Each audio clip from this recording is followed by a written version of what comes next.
ಏಜಿಗೆ ತಕ್ಕಂತೆ ಒಂದು ಪಾತ್ರ ಸಿಗುತ್ತೆ, ಆ ಪಾತ್ರದ ಒಳಗಡೆ ಒಂದು ಕಿಚ್ಚಿದೆ. ನನ್ನನ್ನು ಕಾಪಾಡಿದ್ದು ಒಬ್ಬ ನಿರ್ದೇಶಕ, ಜೀವನ ಕೊಟ್ಟಿದ್ದು ಒಬ್ಬ ನಿರ್ದೇಶಕ. ಫಸ್ಟ್ ಪ್ರಾಮಿನೆನ್ಸ್ ನಿರ್ದೇಶಕನಿಗೆ ಕೊಡ್ತೀನಿ. ಕೂಲಿ ಕೆಲಸದವ್ರ ಥರ ಇರಬೇಕಾಗತ್ತೆ ನಾವು. ಇವತ್ತು ಅಲ್ಲಗಿದ್ರೆ ಅಲ್ಲಗಿಬೇಕು, ಇಲ್ಲೆಲ್ಲೋ ಹತ್ತಿದ್ರೆ ಹತ್ತಬೇಕು, ಇಲ್ಲೆಲ್ಲೋ ಇಳಿದ್ರೆ ಇಳಿಬೇಕು. ಅವಾಗ ಮಾತ್ರ ನಾವೇನೋ ಆ ಕ್ರಾಫ್ಟ್ ಅವ್ರು ಅನ್ಕೊಂಡ್ರೆ ಕ್ರಾಫ್ಟ್ ನಾವು ಮಾಡಕ್ ಸಾಧ್ಯ. ನನ್ನ ಪ್ರಶ್ನೆಗಳು ಜಾಸ್ತಿ ಇರುತ್ತೆ. ಫಾರ್ಚುನೇಟ್ಲಿ ನಾನು ಡೈರೆಕ್ಟರ್ ಆಗಿರೋದು ಅವ್ರ ಒಳಗೆ ಏನಿದೆ, ಅವ್ರಿಗೆ ಏನ್ ಬೇಕು ಅನ್ನೋದನ್ನ ಅರ್ಥ ಮಾಡ್ಕೊಳ್ಳೋದಕ್ಕೆ ಹೆಲ್ಪ್ ಮಾಡತ್ತೆ. ನಮಗೆ ಬಿಟ್ರೆ ಡಾಮಿನೇಟ್ ಮಾಡಕ್ಕಲ್ಲ. ನನ್ನಿಂದಾಗಿ ಸಿನಿಮಾ ಅಲ್ಲ, ನಾನೊಂದು ಸಣ್ಣ ಪಾತ್ರ. ಅದು ಒಂದು ಆ ಶಾರ್ಟಲ್ಲಿ ಮಾಡೋರು ನನಗೆ ಖುಷಿ ಆಗ್ಬಿಡೋದು. ವಿಜಯ್ ಸಾರ್ದು ಜೊತೆ ಒಂದು ಕಾಂಪಿಟೇಷನ್ ಆ್ಯಕ್ಟಿಂಗ್, 3 ಜನ ಒಂದು ಸೀನ್ ಅಂತೂ ಸಾರು ಮಗಳು ರಚಿತಾ ನಾನು ಯಾವುದು ಬರ್ದಿಲ್ಲ ಅಲ್ಲಿ. ಮೂಲಕ್ಕೆ ಹೋಗಿ ನಾವೆಲ್ಲ ಬರೆಯೋಕ್ಕಾಗುತ್ತೆ ಅವೆಲ್ಲ ಡೈಲಾಗು. ಈ ಸಬ್ಜೆಕ್ಟ್ನ ಕೋಲಾರ ಭಾಷೆಯಲ್ಲಿ ತರಬೇಕು ಅಂತ ಯಾಕೆ ಅನ್ಸಿದ್ದು? ಅತಿ ಹೆಚ್ಚು ಏನೇ ಒಂದು ಧೋರಣೆ ಅಲ್ಲಿ ನಮ್ಮ ಕರ್ನಾಟಕದಲ್ಲಿ ಅಲ್ಲಿ ಜಾಸ್ತಿ ಕಾಣುತ್ತೆ. ಅದು ಆ್ಯಕ್ಚುಲಿ ಪುಷ್ಪ ಕನ್ನಡ ವರ್ಷನ್ನು ಆ ಭಾಷೆಯಲ್ಲಿ ಆಗುತ್ತೆ. ಆಮೇಲೆ ಇನ್ಯಾವುದೋ ಒಂದು ಇನ್ಸಿಡೆಂಟ್ ಹೇಳಿದೆ, ಅದು ಹೇಳಂಗಿಲ್ಲ ಎಲ್ಲೂ. ಸಿನಿಮಾ ರಿಲೀಸ್ ಆದ್ಮೇಲೆ ಮೇ ಬಿ ಒಂದು ಕಿಡಿ ಕಾಣಿಸ್ತಾ ಇದೆ. ಆಕ್ಚುಲಿ ಕಿಡಿ ಅನ್ನೋಕ್ಕಿಂತ ಹೆಚ್ಚಾಗಿ ಇದು ಕಾಡ್ಗಿಚ್ಚು. ಪರಸ್ಪರ ಈ ಸಿನಿಮಾ ಎಷ್ಟು ಪ್ರಬುದ್ಧವಾಗಿ ಕಾಣ್ತಾ ಇದೆ ಟ್ರೈಲರ್ ಅಲ್ಲಿ ಅಂತಂದ್ರೆ, ಸಿನಿಮಾ ಅಂದ್ರೆ ಆ ತುಡಿತ ಟ್ರೈಲರ್ ಅಷ್ಟು ಎಕ್ಸೈಟ್ ಮಾಡ್ತಾ ಇದೆ. ಆ ಪ್ರಬುದ್ಧತೆ ಆ ವಿಜುವಲ್ ಅಲ್ಲಿ, ಆ ಒಂದು ಸೌಂಡಿಂಗ್ ಅಲ್ಲಿ, ಆ ಕ್ಯಾರೆಕ್ಟರ್ಗಳಲ್ಲಿ ಎಲ್ಲವೂ ಕಾಣಿಸ್ತಾ ಇದೆ. ಅಂದ್ರೆ ನಿಮ್ಮ ಒಂದು ಸಿನಿಮಾ ಜರ್ನಿಯಲ್ಲಿ ನಿಮ್ಮ ಒಂದು ಅನುಭವಕ್ಕೆ ತಕ್ಕಂತೆ ಈ ಒಂದು ಪಾತ್ರನ ನಾನು ಅದೇ ನೋಡ್ತಾ ವಿಜಯ್ ಸರ್ ಇದ್ರ ಫಸ್ಟ್ ಲುಕ್ ಬಂದಾಗಲೇ ನಾನು ತುಂಬ ಎಕ್ಸೈಟ್ ಆಗಿದ್ದೆ. ಅಂದರೆ ಏಜಿಗೆ ತಕ್ಕಂತೆ ಒಂದು ಪಾತ್ರ ಸಿಗುತ್ತೆ, ಆ ಪಾತ್ರದ ಒಳಗಡೆ ಒಂದು ಕಿಚ್ಚಿದೆ, ಅದು ಒಂದು ಶಕ್ತಿಯಾಗಿ ಆ ಜ್ವಾಲೆ ಕಾಣುತ್ತೆ ಅಂತಂದಾಗ ಅವ್ರ ಕಣ್ಣು ಎಸ್ಪೆಷಲಿ. ಸೊ ಆ ಥರದ್ದು ಕ್ಯಾರೆಕ್ಟರ್ ಡಿಸೈನಿಂಗ್ ಆಗಿದ್ದಂಥ ಸಂದರ್ಭ, ಜಡೇಶ್ ಹೇಳ್ದಂಥ ಸಂದರ್ಭ. ಸೊ ಈಗ ಅದಕ್ಕೆ ನಾನು ಕೇಳಿದೆ, ನಿರ್ದೇಶಕರುಗಳಾಗಿ ನಿಮ್ಮೊಳಗೊಬ್ಬ ನಿರ್ದೇಶಕನ ಇರೋದ್ರಿಂದ ಸೊ ಈ ಪ್ರಾಸೆಸ್ ಬಗ್ಗೆ ಮಾತಾಡೋದಾದ್ರೆ ವಿಜಯ್ ಸರ್, ಯಾವ ಅಂದರೆ ಲ್ಯಾಂಡ್ ಲಾರ್ಡ್ ಅನ್ನೋ ಒಂದು ಕ್ರಾಫ್ಟು ಡಿಸೈನ್ ಆಗಿ ಈ ಔಟ್ಪುಟ್ ಇಲ್ಲ, ನಾನು ಯಾವಾಗಲೂ ನನ್ನನ್ನು ಕಾಪಾಡಿದ್ದು ಒಬ್ಬ ನಿರ್ದೇಶಕ, ನನ್ನ ಜೀವನ ಕೊಟ್ಟಿದ್ದು ಒಬ್ಬ ನಿರ್ದೇಶಕ. ಫಸ್ಟ್ ಪ್ರಾಮಿನೆನ್ಸ್ ನಿರ್ದೇಶಕನಿಗೆ ಕೊಡ್ತೀನಿ. ಆಮೇಲೆ ನಂದೇನ ಇದ್ದರೆ ಕೇಳ್ಕೊತೀನಿ, ಸರಿನಾ ತಪ್ಪಾ ಇದು, ಓಕೆನಾ ಮಾಡ್ಬೋದಾ ಅಂತ. ಯಾಕೆಂದರೆ ಒಬ್ಬ ನಿರ್ದೇಶಕ ತಾನು ಡಿಸೈನ್ ಮಾಡಿ ಎಲ್ಲವನ್ನೂ ಕನ್ಸ್ಕೊಂಡು ನಂತರ ಮನಸ್ಸಲ್ಲಿ ಇಟ್ಕೊಂಡಿರ್ತಾನೆ ಯಾವಾಗಲೂ ಅದನ್ನು. ನಾನು ಹಿಂಗೆ ಮಾಡಿದ್ರೆ ನಾನು ಗೆಲ್ತೀನಿ ಅಂತ. ಅದಕ್ಕೆ ನಮ್ಮದೇನು ಅಂದರೆ ಒಂದು ಸಣ್ಣ ಪುಟ್ಟ ಅಲಂಕಾರ ಮಾಡೋಕ್ಕೆ ಮಾತ್ರ ಸಾಧ್ಯ. ಸೊ ಹಂಗಾಗಿ ನಾನು ಯಾವಾಗಲೂ I respect the directors very much. ಯಾರು ಮಾಡಿದ್ರು ಅಷ್ಟೇ, ನಿಮ್ಗೇನು ಬೇಕು ಹೇಳಿ ನಾನು ಮಾಡ್ತೀನಿ. ಅಂದರೆ ಕೂಲಿ ಕೆಲಸದವ್ರ ಥರ ಇರಬೇಕಾಗತ್ತೆ ನಾವು. ಇವತ್ತು ಅಲ್ಲಗಿದ್ರೆ ಅಲ್ಲಗಿಬೇಕು, ಇಲ್ಲೆಲ್ಲೋ ಹತ್ತಿದ್ರೆ ಹತ್ತಬೇಕು, ಇಲ್ಲೆಲ್ಲೋ ಇಳಿದ್ರೆ ಇಳಿಬೇಕು. ಅವಾಗ ಮಾತ್ರ ನಾವೇನೋ ಆ ಕ್ರಾಫ್ಟ್ ಅವ್ರು ಅನ್ಕೊಂಡ್ರೆ ಕ್ರಾಫ್ಟ್ ನಾವು ಮಾಡೋಕ್ಕೆ ಸಾಧ್ಯ. ಅದನ್ನು ತುಂಬ ನಂಬ್ತೀನಿ, ಅದನ್ನು ನಂಬ್ಕೊಂಡೇ ಬದುಕಿರೋನು ನಾನು. ರಾಜ್ ಸರ್, ಐ ಥಿಂಕ್ ನಾನು ನನ್ನ ಪ್ರಶ್ನೆಗಳು ಜಾಸ್ತಿ ಇರುತ್ತೆ. ನಾನು ತುಂಬ ಪ್ರಶ್ನೆ ಕೇಳ್ತೀನಿ, ನಿಮಗೇನು ಬೇಕು ಫಸ್ಟ್ ಪ್ರಶ್ನೆ ಅದೇ ಇರುತ್ತೆ. ಸೊ ಅವ್ರಿಗೆ ಏನು ಬೇಕು ಅನ್ನೋ ಚೌಕಟ್ಟಲ್ಲಿ ಅದೇನಿದೆ ಹೋರಾಟ, ಆ ಸಿನಿಮಾಗೋಸ್ಕರ ಮಾತ್ರ ಮಾಡ್ತಾ ಇರ್ತೀವಿ. ಇಟ್ಸ್ ನಾಟ್ ದ್ಯಾಟ್ ಓಕೆ ನಾನೇನೋ ದೊಡ್ಡದಾಗಿ ಕಾಣಿಸ್ಬೇಕು ಇದು ಅದು ಅಲ್ಲ. ನಾವೆಲ್ಲರೂ ಕೂಡ ಸರ್ ಹೇಳ್ದಂಗೆ ನಾವು ಸಿನಿಮಾದ ಸೇವಕರು. ಆ ಸಿನಿಮಾದಲ್ಲಿ ಅವ್ರದ್ದು ಆಶಯ ಇರುತ್ತೆ, ಬಟ್ ಅವ್ರಿಗೆ 1000 ಪ್ರೆಷರ್ ಇರುತ್ತೆ.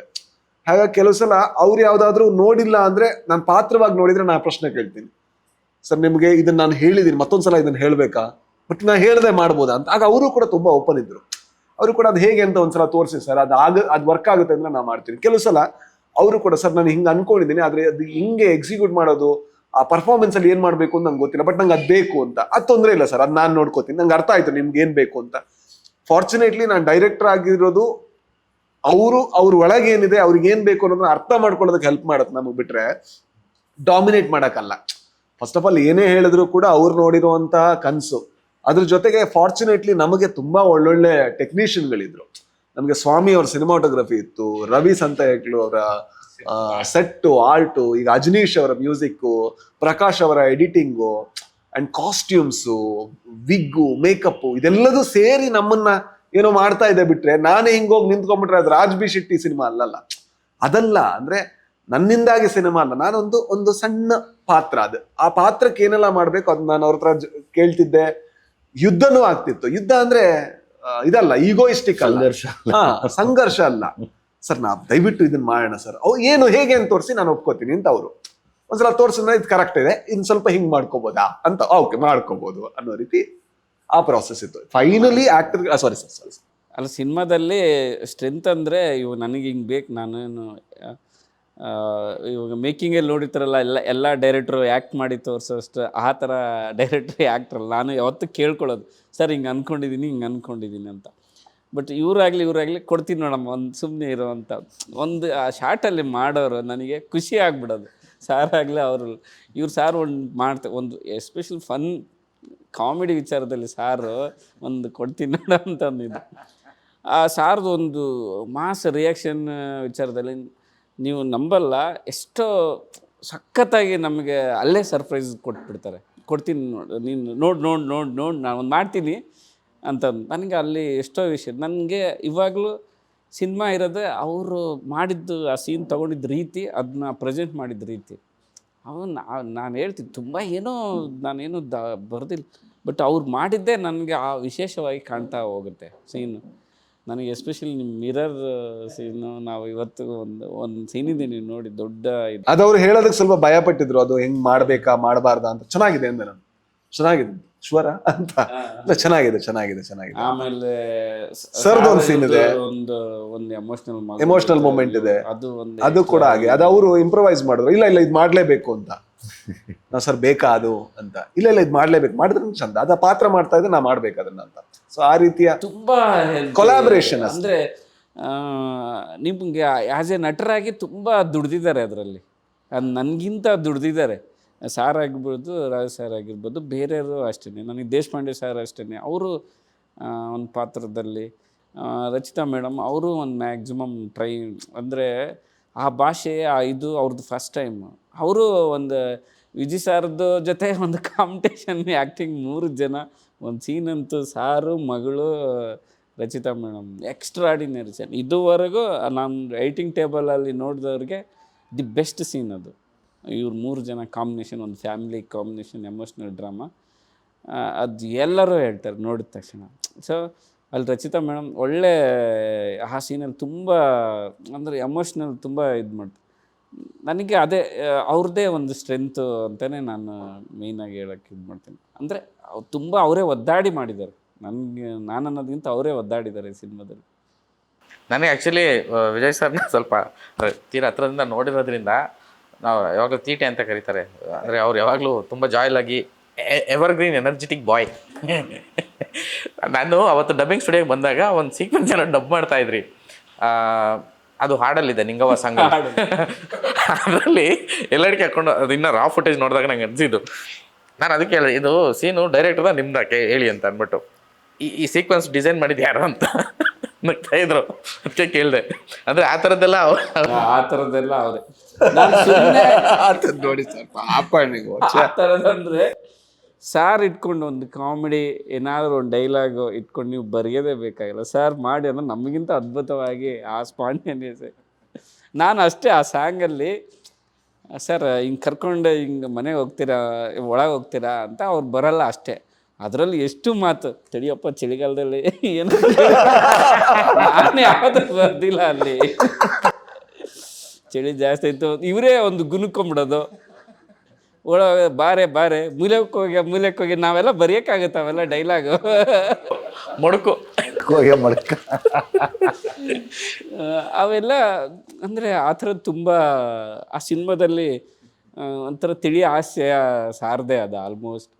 ನಾವು ಅದನ್ನ ಯಾವುದು ಅಂದರೆ ಆ ಥರ ಒಂದು ಚಾನ್ಸ್ ಇತ್ತಂದರೆ ಬಿಡೋದಿಲ್ಲ ಅವರು, ಬಿಡಬಾರ್ದಪ್ಪ ಇಲ್ಲೇನೋ ಒಂದು ಹಾಕಬೇಕು ಮಾಡ್ಕೋಬೇಕು ಆ ಥರದ್ದು ಒಂದು ಆ್ಯಕ್ಷನ್ ಇತ್ತಂದರೆ ಬಿಡಬಾರ್ದು. ನಾನು ಅದನ್ನು ಅವರಿಂದ ತುಂಬ ಕಲಿತೆ. ಯಾವುದು ಫ್ರೇಮ್ನೂ ಬಿಡಲ್ಲ ಅವರು, ಯಾವುದು ಖಾಲಿನೂ ಬಿಡಲ್ಲ. ಒಂದು ಇದನ್ನು ಎಮೋಷ್ನಲ್ ಆಗಿ ಬಿಡಬಾರ್ದಪ್ಪ, ಅಲ್ಲೇ ಇದು ಮಾಡ್ಕೊಂಬಿಡ್ಬೇಕು ಆ ಥರದ್ದು ಹೇಳ್ತಾರೆ. ಫೈಟು ಎಲ್ಲವೂ ಯಾವ ಇದನ್ನು ಬಿಡಬಾರ್ದು, ಅದನ್ನು 100% ನಾವು ಅದು ಎಷ್ಟಾಗುತ್ತೆ ಅಷ್ಟು ಟ್ರೈ ಮಾಡಬೇಕನ್ನೋದು ಒಂದು ಸಾರ್ ಥಿಯರಿ. ಅದೇ ನಮಗೊಂಥರ ಸಿನಿಮಾಗೆ ಇವಾಗ ನೋಡಿದಾಗ ಒಂದು ಕೆಲವು ಖುಷಿಗಳು ಸ್ವಲ್ಪ ಅನ್ಎಕ್ಸ್ಪೆಕ್ಟೆಡ್, ಇದೆಲ್ಲ ಹೆಂಗಾಯಿತು ಅಂದಾಗ ಅದು ಸಾರ್ ಒಂದು ಕೊಡುಗೆ. ಅವ್ರದ್ದು ಟ್ರ್ಯಾಕು ಸಿನಿಮಾ ನೋಡಿದಾಗ ಅವ್ರ ಟ್ರ್ಯಾಕ್ ಸ್ವಲ್ಪ ಜಾಸ್ತಿ ಮಾತಾಡ್ಬೋದು, ರಾಜ ಸಾರ್ದು ಮುಂಚೆಗೆ ಹೇಳೋದು ಕಷ್ಟ. ಅಂದರೆ ಸರ್ ಇದು ಈ ಸಬ್ಜೆಕ್ಟ್ನ ಕೋಲಾರ ಭಾಷೆಯಲ್ಲಿ ತರಬೇಕು ಅಂತ ಯಾಕೆ ಅನಿಸಿದ್ದು, ಅಥವಾ ಅದು ಅಲ್ಲಿಂದ ಕಥೆನ ಯಾಕೆ ಆ ಒಂದು ವಿಷಯ ಅಂತ ಭಾಷೆನ ಈ ಭಾಗದ ಅಡಾಪ್ಟ್ ಮಾಡಿದ್ದು ಯಾಕೆ ಅಂತ? ಈ ಕತೆ ಇದೆಯಲ್ಲ, ಇದು ತುಂಬ ಇನ್ಸಿಡೆಂಟ್ಗಳು ರಿಯಲ್ ಇದು ಬೇಸ್ಡ್, ಅಂದರೆ ಅಲ್ಲಿ ಓದಿದ್ದು, ಅಲ್ಲಿ ನಡೆದ ಘಟನೆಗಳು ತುಂಬ ಇದು ಅತಿ ಹೆಚ್ಚು ಕೋಲಾರ ಭಾಗದಲ್ಲಿ ಆಗಿದ್ದು. ಅತಿ ಹೆಚ್ಚು ಏನೇ ಒಂದು ಧೋರಣೆ ಅಲ್ಲಿ ನಮ್ಮ ಕರ್ನಾಟಕದಲ್ಲಿ ಅಲ್ಲಿ ಜಾಸ್ತಿ ಕಾಣುತ್ತೆ ಅದು. ಸೊ ಅಲ್ಲಿ ಮೂಲ ಅದು. ಮತ್ತು ಒಂದು ಆ ಪಾಯಿಂಟ್ ಆದಮೇಲೆ ಆ ಭಾಷೆ ತುಂಬ ಬಳಕೆ ಆಗಲಿಲ್ಲ. ನಮ್ಮ ಬೇರೆ ಭಾಷೆ ಜೊತೆ ಅದು ಟ್ರೈ ಮಾಡಲಿಲ್ಲ. ಸಾರ್ ಒಂದು ಜಂಗ್ಲಿಯಲ್ಲಿ ಟ್ರೈ ಮಾಡಿದ್ರು ಬಿಟ್ಟರೆ ಬೇರೆ ಬೇರೆ, ಬಟ್ ಒಬ್ಬ ಸ್ಟಾರ್ ನಟರು ಆ ಭಾಷೆ ಟ್ರೈ ಮಾಡಲಿಲ್ಲ. ಅದು ತುಂಬ ಕಷ್ಟ ಕೂಡ ಅದು. ನಾನು ಅದನ್ನು ಒಂದು ರಿಸ್ಕ್ ತೊಗೊಳ್ಳೋಣ, ಅವು ಬೇರೆ ಇರುತ್ತೆ ಅಂತಂದು. ಆ್ಯಕ್ಚುಲಿ ಪುಷ್ಪ ಕನ್ನಡ ವರ್ಷನ್ನು ಆ ಭಾಷೆಯಲ್ಲಿ ಆಗುತ್ತೆ. ಅದನ್ನ ಎಷ್ಟೋ ಜನ ನಾವು ಬೇರೆ ಲ್ಯಾಂಗ್ವೇಜ್ ಕೋಲಾರ ಭಾಷೆ ನಾವು ಇಷ್ಟಪಡ್ತೀವಿ ಅಂದಮೇಲೆ ನಾವೇ ಇಲ್ಲಿ ಇದ್ಕೊಂಡು ಒಂದು ಪ್ರಯತ್ನ ಮಾಡಿಲ್ಲ, ಇದು ಎಂಥ ಒಂದು ಇದು ಅಂತ ನನಗೆ ಫಸ್ಟ್ ಪಾರ್ಟ್ ಬಂದಾಗ ನನಗೆ ಅದು ರಿಯಲೈಸ್ ಆಯಿತು. ಸೊ ಈ ಎಲ್ಲ ಕಾರಣಗಳಿಂದ ಅಲ್ಲಿಟ್ಟೆ ನಾನು ಅಷ್ಟೇ. ಹಾಂ, ನಿಜ ಅದು. ಅಂದರೆ ನಾನು ಕೋಲಾರದವನೇ, ಅಂದರೆ ನೀವು ಹೇಳಿದ ಸತ್ಯ. ಅಂದರೆ ತುಂಬ ದೊಡ್ಡ ಸಂಖ್ಯೆಯಲ್ಲಿರೋದು, ಅಂದರೆ ವರ್ಗ, ಇವಾಗೇನು ಆ ಒಂದು ವರ್ಗ ಇದೆ, ಆ ವರ್ಗ ತುಂಬ ದೊಡ್ಡ ಸಂಖ್ಯೆಯಲ್ಲಿರೋಂಥ ಪ್ರಮಾಣದಲ್ಲಿ. ಮತ್ತು ಈ ಥರದ ಇನ್ಸಿಡೆಂಟ್ಗಳು ನಂಗೆ ಅದಕ್ಕೆ ತುಂಬ ನನಗೆ ಗೊತ್ತಿಲ್ಲದೇ ನನ್ನೊಳಗಡೆ ಒಂದು ಆ ಕಂಟೆಂಟ್ ನೋಡ್ಬೇಕಾದ್ರೆ ಆ ಥರದ್ದಂತ ಅನ್ಸಕ್ಕೆ ಶುರುವಾಯಿತು. ಆ್ಯಂಡ್ ವಿಜಯ್ ಸರ್ಗೆ ಈ ಭಾಷೆ ತುಂಬ ಹತ್ತಿರ. ಮತ್ತು ಈ ಬೆಂಗಳೂರು ಗ್ರಾಮಾಂತರ, ಕೋಲಾರ ಅಥವಾ ಚಿಕ್ಕಬಳ್ಳಾಪುರ, ಆನೇಕಲ್ಲು, ಇದೆಲ್ಲ ಒಂದು ಜಿಯೋಗ್ರಾಫಿಕಲಿ ಮಾತು ಭಾಷೆ ಎಲ್ಲ ಈಸಿ ಅನಿಸುತ್ತೆ. ಸೊ ಈ ಒಂದು ಸಿನಿಮಾಗೆ ವಿಜಯ್ ಸರ್ ಮಾತಾಡೋ ರೀತಿ ಆಗಿರ್ಬೋದು, ಅಥವಾ ಅವ್ರು ನೋಡಿದ್ರು, ಅವ್ರು ಹೇಳಿದ್ರು ಒಂದು ಪಾಯಿಂಟ್ ಅವಾಗಲೇನೋ ಆ ಥರದ್ದು ಇನ್ನೂ ಇದೆ, ಆ ಥರದ್ದು ನೋಡ್ತಾ ಇರ್ತೀನಿ ಅಂತ. ಸೊ ಆ ಒಂದು ವಿಚಾರಕ್ಕೆ ಭಾಷೆ ಅಂತ ಬಂದಾಗ ನಿಮಗೆ ಈಗ ರಾಜ್ ಸರ್ ಒಂದು ಕಡೆ, ವಿಜಯ್ ಸರ್ ಏನೋ ಓಕೆ, ಇಲ್ಲಿನೋ ಅದು ಬಿಟ್ಟು ರಚಿತ ಆಗಲಿ ಅಥವಾ ಇಡೀ ತಂಡಕ್ಕೆ ಅದು ಹೊಸದಾಗಿರುತ್ತೆ. ಸೊ ಆ ಥರದ ಒಂದು ಚಾಲೆಂಜ್ ಅದು ನಟರಿಗೆ ಸಲ್ಬೇಕು. ಅಂದರೆ ಯಾವುದೇ ಕಾರಣಕ್ಕೂ ಅವರು ಆ್ಯಕ್ಟಿಂಗಲ್ಲೂ ತೊಗೊಂಡಿದ್ದಾರೆ ಮತ್ತು ಡಬ್ಬಿಂಗಲ್ಲೂ ಕೆಲವೊಬ್ಬರು ನಟರು ಅಂತಂದರೆ ಏನು ಮಾಡಿದ್ವಿ ನಾವು, ಅದೇ ಊರಿನವ್ರನ್ನ ಕರೆಸಿ ಅವ್ರ ಭಾಷೆನ ಮೂವಿ ಮಾಡಿಬಿಟ್ವಿ. ಸರ್ ಅದನ್ನು ನೋಡಿ ನೀವು ಮಾಡ್ತಾ ಹೋಗಿ ಅನ್ನೋ ಥರ. ಅಂದರೆ ನಾವು ಫಸ್ಟು ಲೇಯರ್ ಡಬ್ಬಿಂಗ್ ಏನು ಮಾಡಿದ್ವಿ, ಅವ್ರದ್ದೇ ಸೇಮ್ ಟ್ರೈ ಮಾಡಿದ್ವಿ. ಬಟ್ಟು ಪದಗಳು ಬರ್ತಾಯಿತ್ತು, ಆ ಮಧ್ಯದಲ್ಲಿ ಆ ರಾಗ ಇರುತ್ತೆ ಯಾವುದೇ ಒಂದು ಭಾಷೆದು, ಅಷ್ಟು ಅದು ಬರ್ತಾ ಇರಲಿಲ್ಲ. ಸೊ ಅದಕ್ಕೋಸ್ಕರ ಏನು ಮಾಡಿದ್ವಿ, ಅವ್ರು ಫುಲ್ ಟ್ರ್ಯಾಕು ಆ ಊರಿನವ್ರು ಕರೆಸಿ ಮಾಡಿಬಿಟ್ಟು ಅದನ್ನು ಕೇಳಿಸ್ಕೊಂಡು ನಾವು ಮಾಡೋ ರೀತಿ ಒಂದು ಮಾಡಿದ್ವಿ. ಅದು ಸ್ವಲ್ಪ ಸಕ್ಸಸ್ ಆಯಿತು.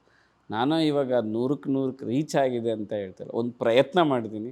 ಅದರಲ್ಲಿ ಸ್ವಲ್ಪ ಇರ್ಬೋದು, ಅಷ್ಟು ಅಥೆಂಟಿಸಿಟಿ ಇಲ್ಲದೆ ಇರ್ಬೋದು, ನಾನು ಒಪ್ಕೋತೀನಿ ಇದು. ಬಟ್ ಟ್ರೈ ಮಾಡಿದ್ದೀನಿ ಮ್ಯಾಕ್ಸಿಮಮ್. ಅದೇ ಊರು ವ್ಯಕ್ತಿನ ಇಟ್ಕೊಂಡು ಅದೇ ಊರನ್ನು ಕರೆಸಿ ಮಾಡಿಸಿ ಎಲ್ಲವೂ ಟ್ರೈ ಮಾಡಿದ್ದೀನಿ. ಆಲ್ಮೋಸ್ಟ್ ಚೆನ್ನಾಗಿದೆ, ನೋಡಿದವರೆಲ್ಲ ತುಂಬ ಚೆನ್ನಾಗಿದೆ, ಹೊಸ್ದಾಗಿದೆ ಅಂದರೆ. ಬಟ್ ಅದೆಲ್ಲ ನಟರಿಗೆ ಅವರು 5 ಸಾರಿ 6 ಟೈಮ್ ಡಬ್ಬಿಂಗಲ್ಲಿ ಬಂದು ಮಾಡಿದ್ದಾರೆ. ಅದು ಅವ್ರಿಗೆ ಸಲ್ಲುತ್ತೆ, ಆ ಹಾರ್ಡ್ ವರ್ಕ್ ಅವ್ರದ್ದೇ. ಇವರಿಬ್ಬರದು ಕ್ಯಾರೆಕ್ಟರ್ ಡಿಸೈನ್ ಹೊಸದಾಗಿದೆ ಸರ್, ಇದುವರೆಗೂ ನೋಡದೇ ಇರೋಂಥದ್ದು. ಆಮೇಲೆ ಅವರಿರೋ ಈಗಿರೋ ಇದಕ್ಕೂ ಅವರು ಆ ತಯಾರಿ, ಆ ಒಂದು ಡಿಸೈನಿಂಗ್, ನೀವು ಕಂಡಂಥ ವಿಷನ್ ಅವ್ರ ಮೇಲೆ. ಸೊ ಹೇಗಿತ್ತು ಅಂತ, ಹೇಗಾಯ್ತು? ಇವ್ರದ್ದು ಒಂದು ಹೇಜ್ ಗ್ರೇ ಶೇಡ್ ಅಂತ, ಗ್ರೇ ಅಷ್ಟೇ ಅಂದ್ಕೊಂಡಿದ್ದೆ. ಬಟ್ ಸರ್ ಒಂದು ಸರಿ ಅವ್ರು ತುಂಬ ಜರ್ನಿ ಮಾಡಿದ್ವಿ, ನಾನು ಸರ್ 1 ಇಯರ್ ಆ ಥರ ಜರ್ನಿ ಮಾಡಿದ್ವಿ. ನನಗೆ ಅವರು ಈ ಬರ್ತ್ಡೇಗಿಂತ ನಮ್ಮ ಶೂಟ್ ಹೋಗಿದ್ದು ನೆಕ್ಸ್ಟ್ ಬರ್ತ್ಡೇಗೆ. ಸೊ ಆ ಜರ್ನಿಯಲ್ಲಿ ತುಂಬ ಮಾತಾಡಿದ್ದೀವಿ, ತುಂಬ ಇದು ಮಾಡಿದ್ವಿ. ಯಾವಾಗ ಅವರು ಒಂದು ಟೈಮಲ್ಲಿ ಕೂದಲ ಹಿಂಗೆ ಜುಟ್ಟು ಕಟ್ಬಿಡೋಣ ಚೆನ್ನಾಗಿರುತ್ತೆ ಅಂತ ಅಂದರು. ಹೌದಲ್ಲ, ಯಾವುದೇ ಹೇರ್ಗಿಂತ ಒಂದು ಜುಟ್ಟು ಕಟ್ಟರೆ ಚೆನ್ನಾಗಿರುತ್ತೆ ಅದು ಹೇಳಿದಾಗ ಅವರು ಆವಾಗಿಂದ ಹೇರ್ ಬಿಟ್ಟರು. ನನಗೆ ಅದು ಆ ಗೆಟಪ್ ಜುಟ್ಟು ಕಟ್ಟೋದೆಲ್ಲ ಅವ್ರದ್ದೇ. ನನಗೊಂದು ಗ್ರೇ ದಾಡಿ ಇರಬೇಕು ಅಷ್ಟೇ ಅನ್ನೋದೊಂದು ಥಾಟ್ ಇತ್ತು.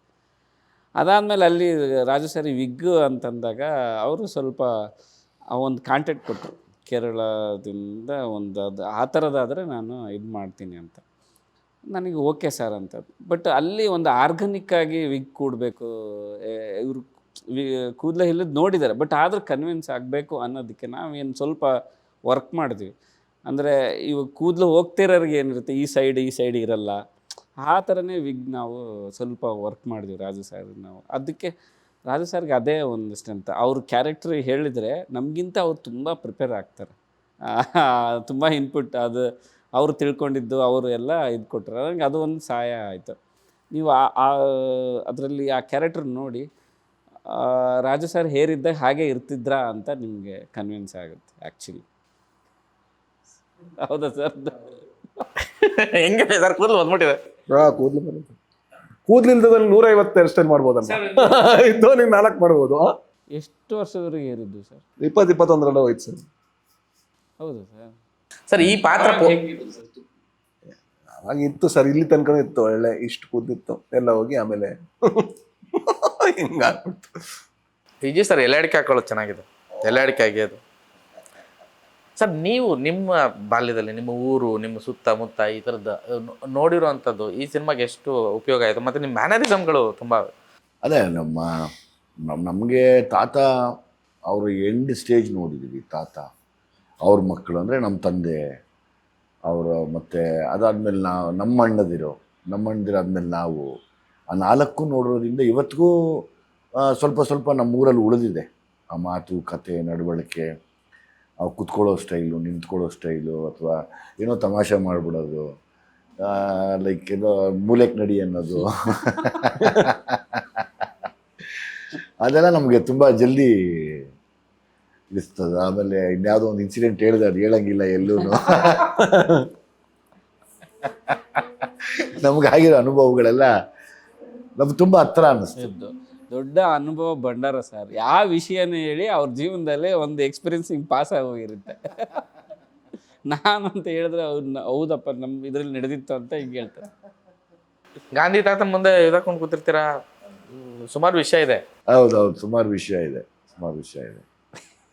ಹೌದು, ಇಷ್ಟಿಷ್ಟು ಹೇಳ್ತಾ ಇದ್ರೆ ಅಲ್ಲ, ಈಗ ಏನಾಗಿದೆ, 23ನೇ ತಾರೀಕಿಗೆ ನಾವೆಲ್ಲರೂ ತುಂಬ ಭಯ ಭಕ್ತಿಯಿಂದ ಕಾಯ್ತಾ ಇದ್ದೀವಿ ನಾವು ಅವತ್ತು.